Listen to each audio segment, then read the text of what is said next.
Stranded in the Rockies. Part 1. Impact. The first thing Jack felt was a vibration, a deep, gut-twisting shudder coursing through the floor of the plane. Trays rattled, and the half-finished cup of coffee on his tray table tipped over, soaking his jeans with lukewarm liquid. His heart skipped. This wasn't ordinary turbulence. It was a jolt strong enough to make the overhead bins pop open, luggage tumbling out. A gasp rippled through the cabin as passengers exchanged anxious glances. Another jarring thud. The lights flickered. Oxygen masks dropped from the ceiling like pale jellyfish dangling in front of stunned faces. A flight attendant's voice crackled over the intercom, strained but trying to stay calm. "Please fasten your seatbelts." The announcement cut off with a yelp as the plane lurched violently to the left.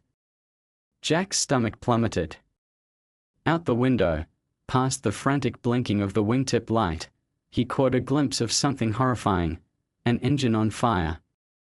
A trail of black smoke streamed from the wing into the twilight sky over the mountains.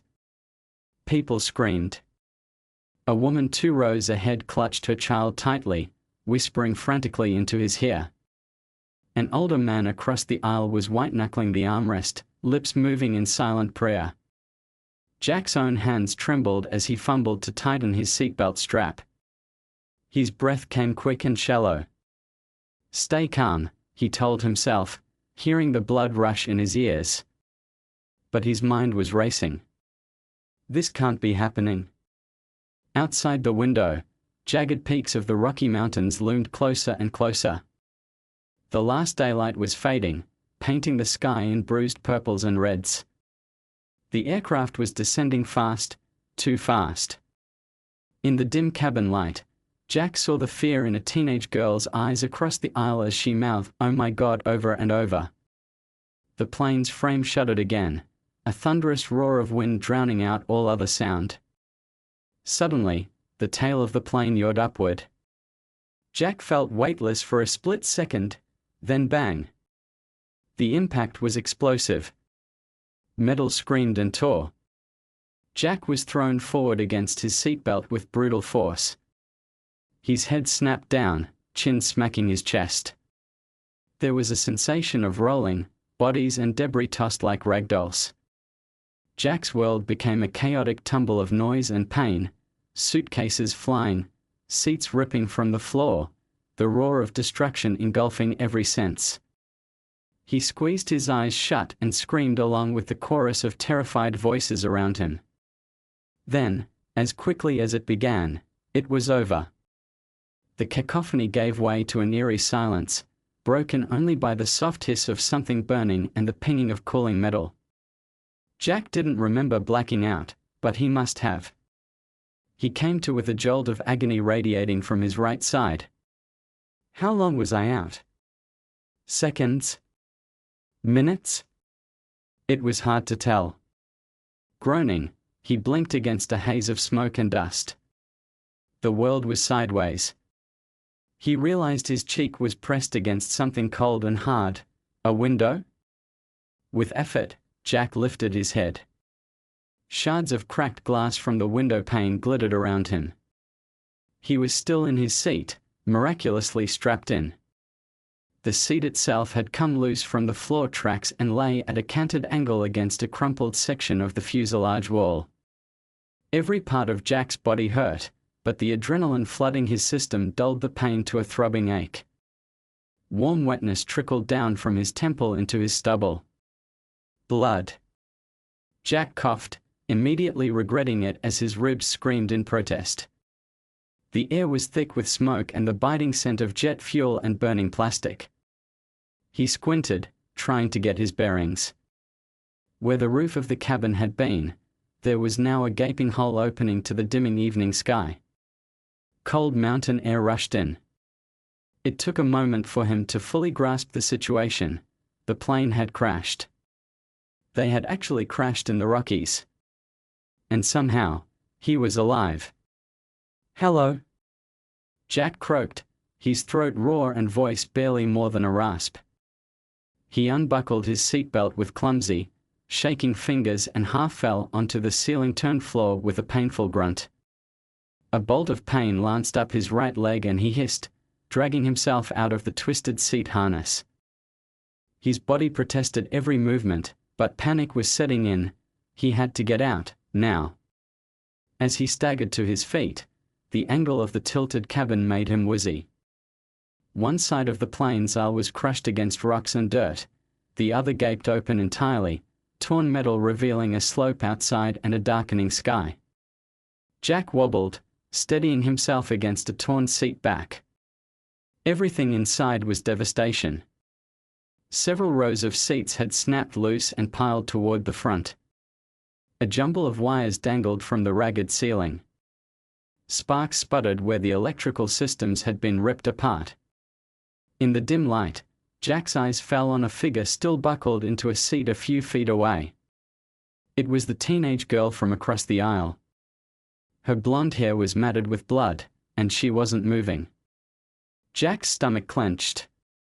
He reached out a trembling hand to her shoulder. "Hey, are you okay?" he whispered, voice catching. No response. She stared blankly at the ceiling, eyes glazed. Jack felt for a pulse with shaking fingers, knowing what he would find.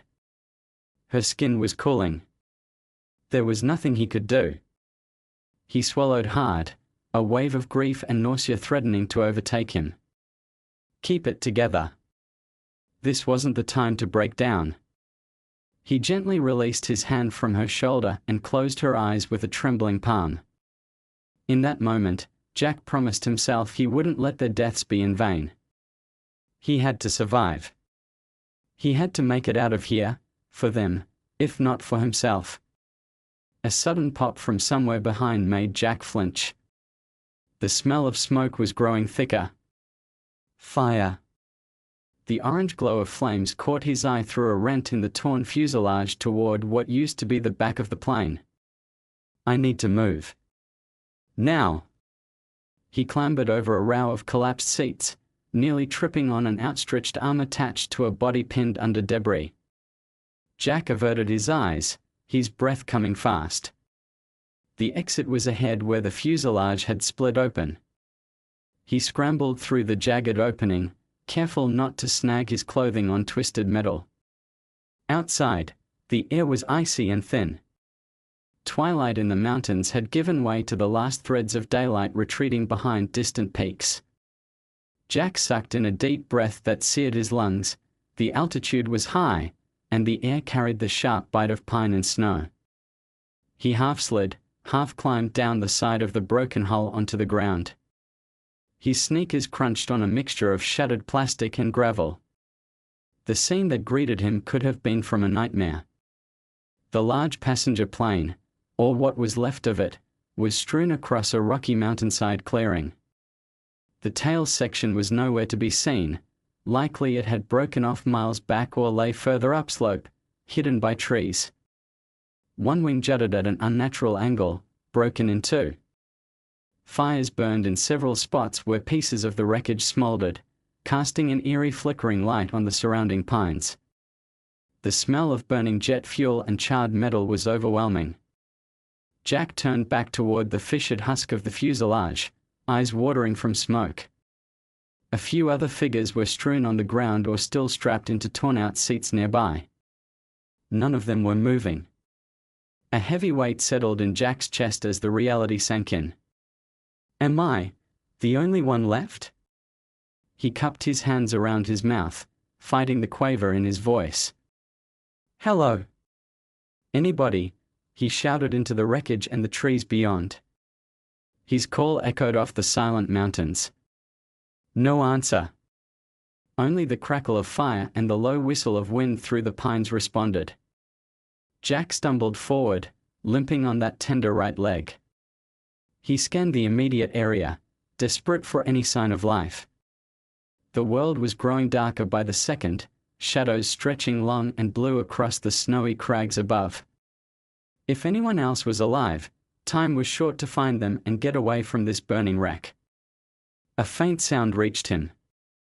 Jack froze, listening hard.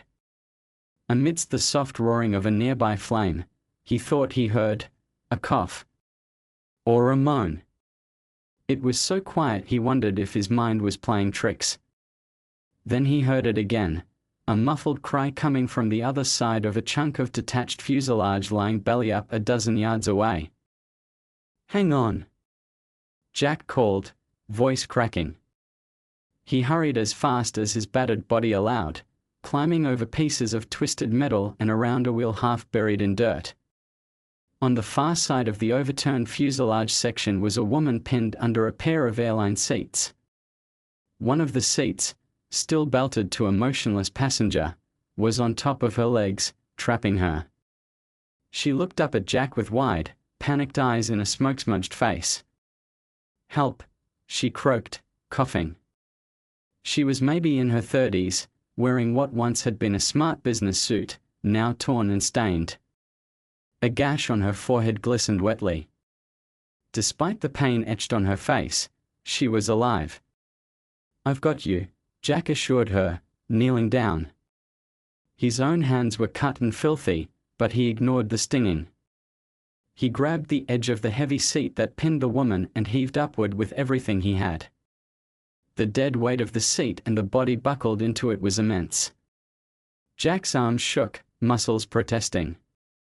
A raw groan tore from his throat as he lifted.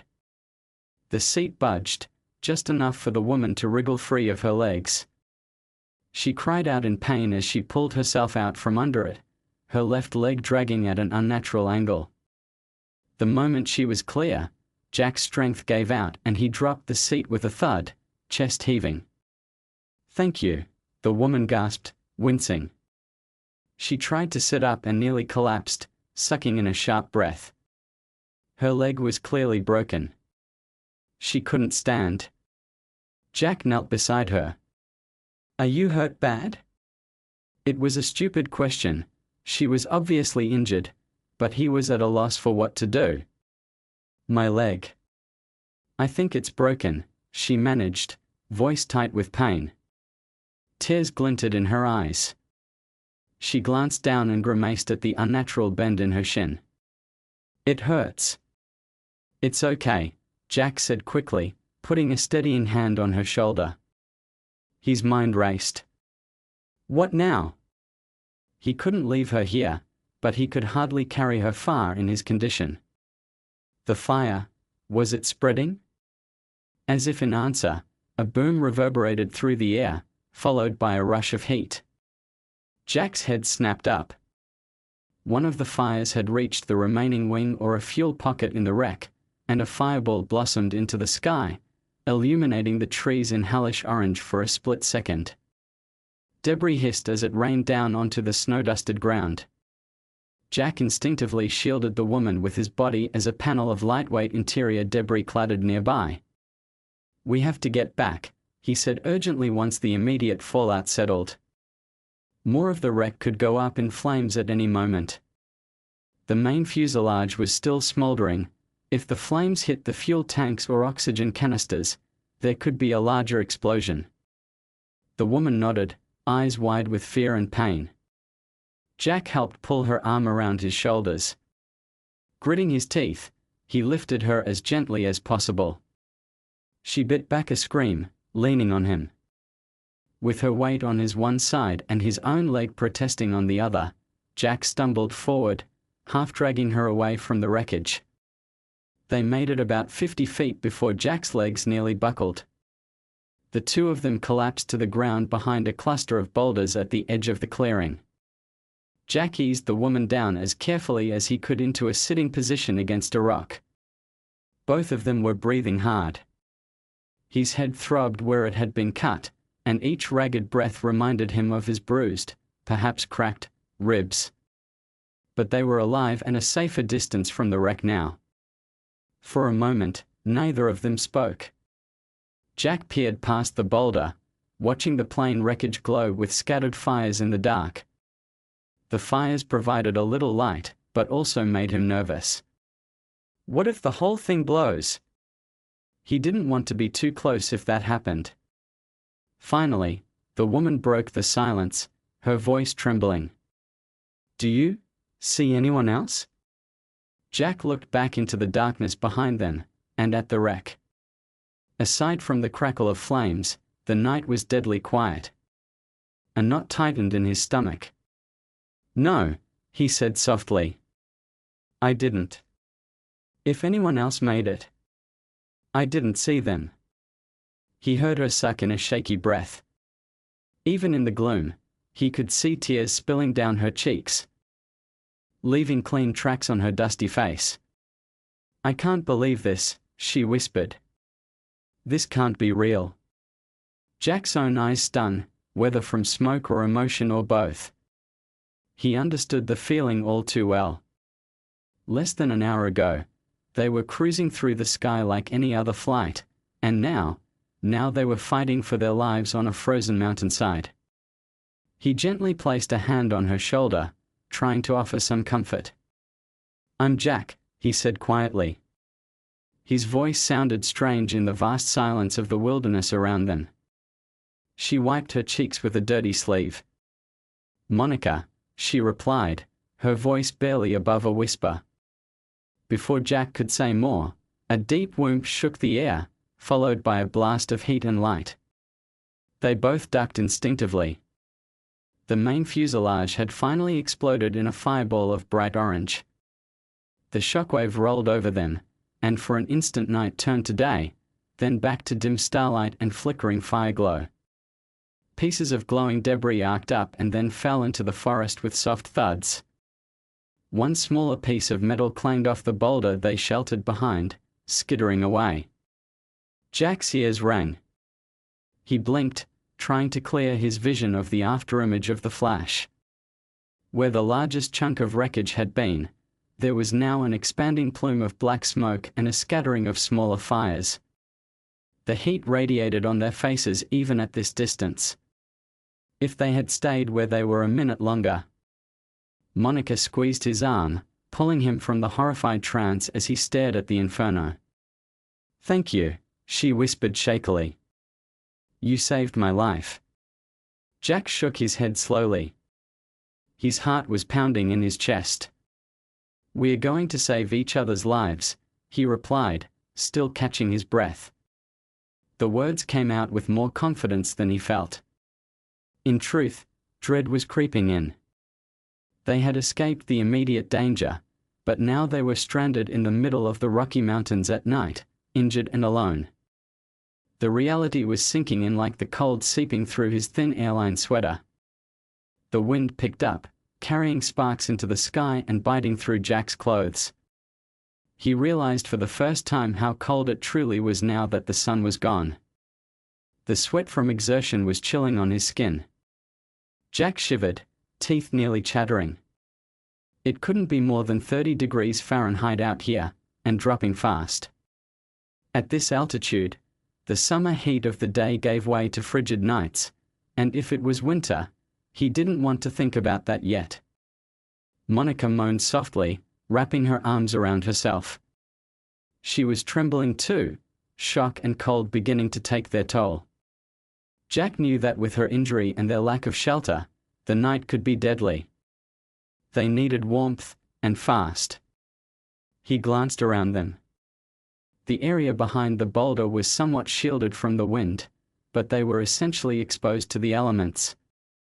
A few scraggly pine trees stood nearby, their branches whispering with the gusts. If he could find some insulation or make a fire.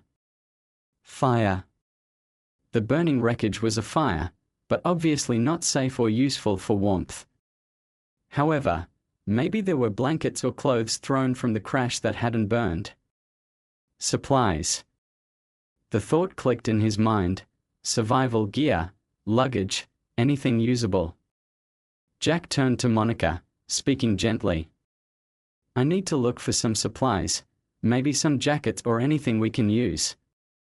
Will you be okay here for a minute? Monica nodded weakly, though fear flashed in her eyes at the thought of him leaving. Please, don't go far. I won't, he promised. He removed his thin fleece sweater, the only extra layer he had, and draped it over her. It wasn't much, but it was something. The cold immediately nipped at his skin through his t-shirt. "I'll be right back." Jack stood, biting back a groan as his bruised leg protested.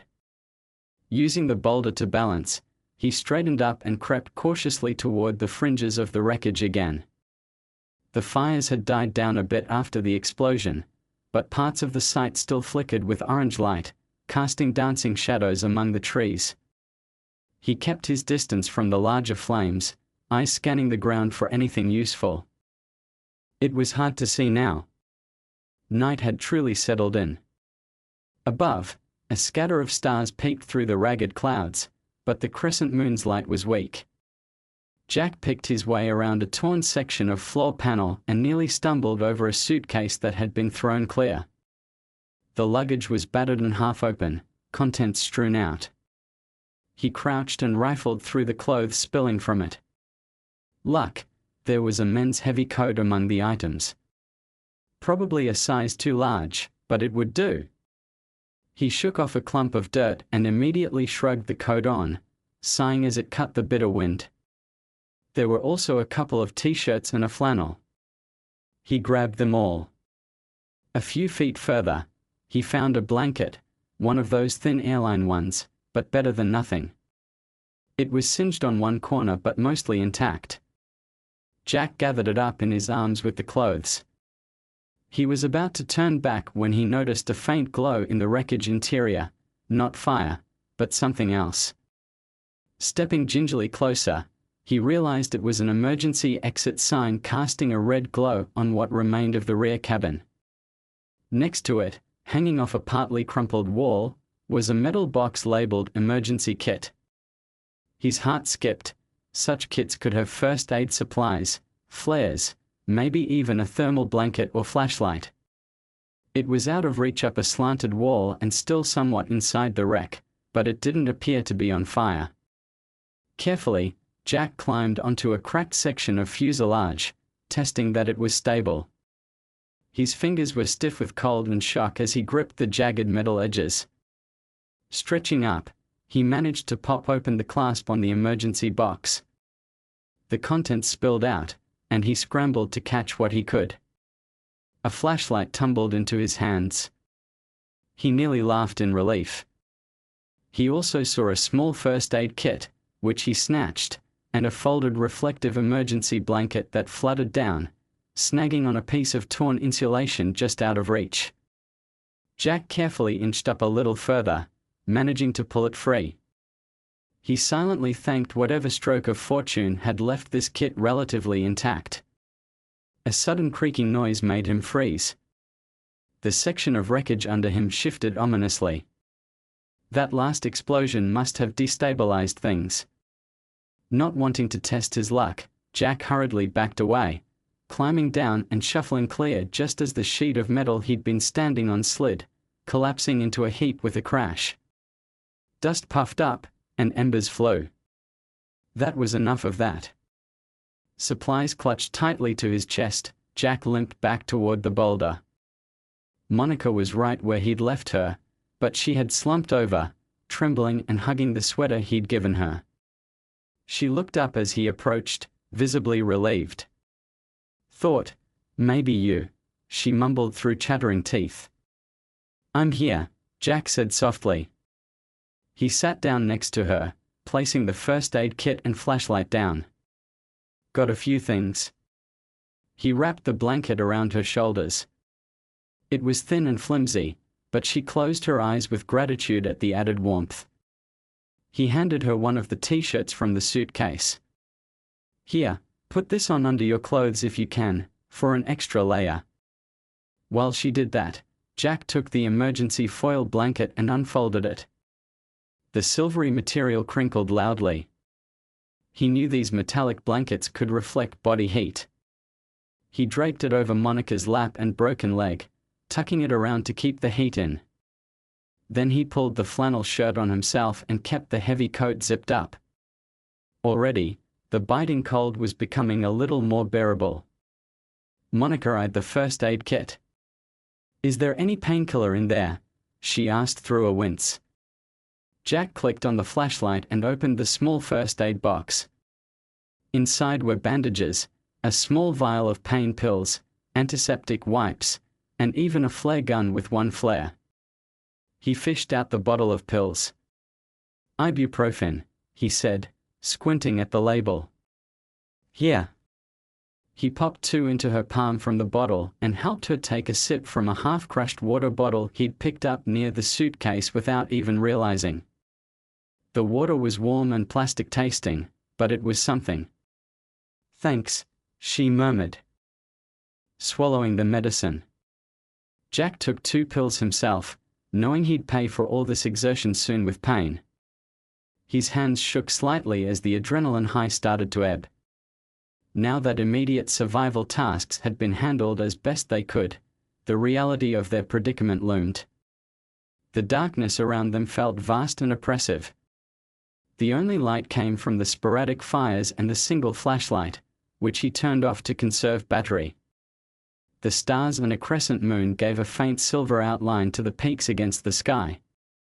The wreck site occasionally popped and crackled, but otherwise an eerie stillness had settled in the forest. It struck Jack that, for the first time in his life, he was truly isolated. No humming electricity, no distant city lights, no sound of cars, just the silent mountains and the wind. The realization made his chest tight. Would anyone even find them out here? They could be dozens of miles from the nearest town or road. He must have tensed up, because Monica touched his arm gently. "They'll come looking," she said, as if reading his thoughts. "Air traffic control. They'll send search and rescue. They have to, right?" Her tone was pleading, like she needed to hear confirmation. Jack wanted to reassure her. He forced a small nod. "Yeah. They'll come. The airline will notice the plane never arrived, and they'll send help." He didn't voice his darker thoughts, that out here, in this vast wilderness, finding them could take time. Possibly days. And with the fires mostly dying, their crash might not even be visible from the air by morning. Monica leaned her head back against the rock, her face pale in the gloom. She closed her eyes, whether from exhaustion or despair or both. Jack realized just how exhausted he was too. Every part of him hurt, and the cold made his muscles stiff. He knew they shouldn't sleep, not fully. Sleeping in freezing conditions could be dangerous, and they needed to stay alert. But they could rest a bit, maybe in shifts. "We should try to keep awake, at least until the fire dies down," Jack said softly. Monica nodded slightly, though her eyes remained closed. Jack took a moment to examine their surroundings with what little light remained. The boulder they sat against was part of a larger outcrop that provided some shelter from the wind. On the other side of them, about 10 yards away, was the tree line, dense pines and firs. Beyond that, darkness.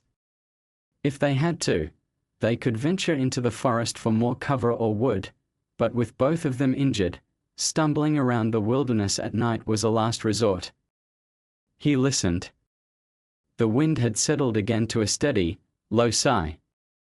Far off, a faint hoot of an owl echoed, the sound somehow lonely. Jack's thoughts drifted to his family. Did anyone even know yet? His sister would be expecting his text that he'd landed safely. He imagined the news alert going out, the panic and worry spreading through loved ones of everyone on that flight. He pictured his sister's face, panic-stricken, calling his phone only to get no answer. The thought squeezed his heart. He had to survive this. He wanted to see her again, to tell her he was okay. Monica stirred next to him, snapping him out of his reverie. She was shivering again, despite the layers. Jack shifted closer, putting his arm around her shoulders under the blanket to share body heat. It was awkward. They were strangers mere hours ago, but in this moment, none of that mattered. She didn't resist, even leaned into him slightly. Time passed slowly. Each minute felt stretched by the cold and uncertainty. Jack found himself staring at the glowing remnants of the wreckage, the orange embers pulsing like the last breaths of a dying beast. He wondered what had caused the crash. The engine fire, obviously, but how? Mechanical failure?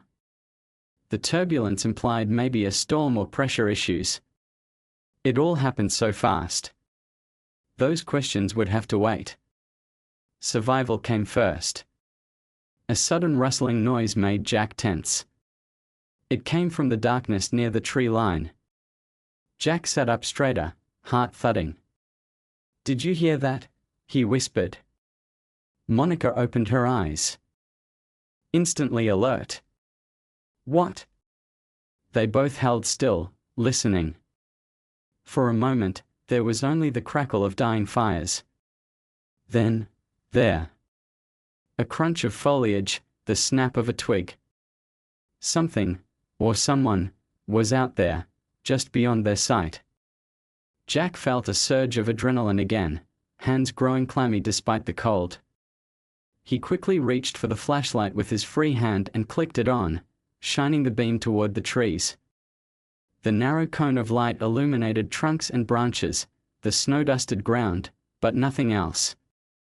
The forest beyond remained impenetrably black. If something was there, it was staying just out of view. Monica gripped his arm. "Is it an animal?" she whispered. The quiver in her voice betrayed her fear. Jack thought of the Rockies' wildlife. Could be a deer, or a bear, or wolves. At the moment, he wasn't sure which possibility was more terrifying. They had no real defense aside from maybe the flare gun in the kit. He doubted a flare would scare a bear if one came investigating the smell of, well, everything. A crash could attract scavengers or predators out of curiosity. He cleared his throat and called out, trying to sound loud and authoritative, "Hello? Who's there?" His voice echoed briefly. No response. The night was silent again. Perhaps it was just the shifting of cooling debris or the wind stirring branches. After a few tense moments, Jack lowered the flashlight but kept it on. He realized his hand was shaking. Probably an animal. Might have smelled the food or bodies. He said the last word quietly, but Monica's sharp inhale told him she knew. The reality was, the crash would draw scavengers soon. The thought made Jack feel ill. They would need to be cautious. Monica closed her eyes as a tear escaped, but she nodded. "This is like a nightmare," she whispered. "I keep hoping I'll wake up on that plane, and none of this happened." Jack wished he could offer comfort beyond a gentle squeeze of her shoulder. "I know," he said, voice soft. "But we are here. We are alive. And we are going to keep it that way. Okay?" She managed a tiny, fragile smile at that. "Okay." Despite the fear, exhaustion was taking hold. Jack felt it deep in his bones. The adrenaline surges were wearing off, leaving him drained. He knew he needed to rest, even just for a short while, or he'd be no good to anyone. But could he allow himself to fall asleep out here, cold and with unknown threats in the dark? He checked his watch out of habit, surprised it was still on his wrist and working. The face was cracked, but the glow told him it was 8:47 p.m. It had only been maybe 2 or 3 hours since the crash, though it felt like an eternity. He thought of how long the night would be, how long until morning light and the chance of rescue planes or helicopters spotting them. Probably at least 10 more hours until dawn. 10 hours on this mountainside, in the cold and dark. Jack drew a breath, steadying himself. 1 hour at a time, he told himself. They just had to make it through the night 1 hour at a time. Beside him, Monica had fallen quiet, eyes closed but her breathing uneven, a light doze or at least a mental escape. He decided to let her rest a bit, leaning her more comfortably against him. He would stay awake and keep watch for a while. Maybe the pain in his ribs and leg could stand guard as reminders to stay conscious. He gazed upward at the sky, endless and indifferent above. The Milky Way was a faint band across the blackness, a sight normally awe-inspiring that now just made him feel small and lost. Yet, amidst that sense of insignificance, Jack also felt a spark of resolve. He was alive when so many were not.